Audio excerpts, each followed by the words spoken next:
આગળ વાત રાજકોટની કે જે એસટી વિભાગે 5 નવી વોલ્વો બસ ફાળવવામાં આવી છે।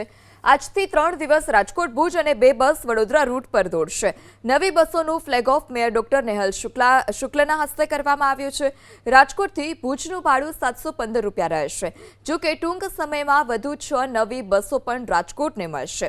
આગામી સમયમાં જે statue of unity Morbi Jamnagar Dahod route પર શરૂ કરવામાં આવશે।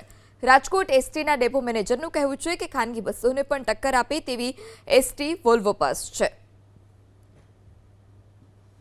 આજે રાજકોટ એસટી વિભાગ દ્વારા 5 નવી વોલ્વો બસનું ઓપનિંગ કરવામાં આવેલું છે, જેમાં 3 બસ બરોડા અને 2 બસ બરોડા અને 3 બસ ભુજ રૂટ ઉપર શરૂ કરવામાં આવેલી છે।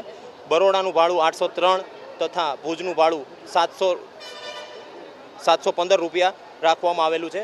ગયા હપ્તે પણ એસટીને 2 નવી વોલ્વો મળવા પામેલી હતી। એ બંને બસો પણ રાજકોટથી બરોડા રૂટ ઉપર શરૂ કરવામાં આવેલી છે। વધુમાં વધુ પબ્લિક એસટી બસનો ઉપયોગ કરે અને પ્રધાનમંત્રીશ્રીના ડીઝલ બચાવો અભિયાનમાં સહભાગી થાય એવી દરેકને વિનંતી છે।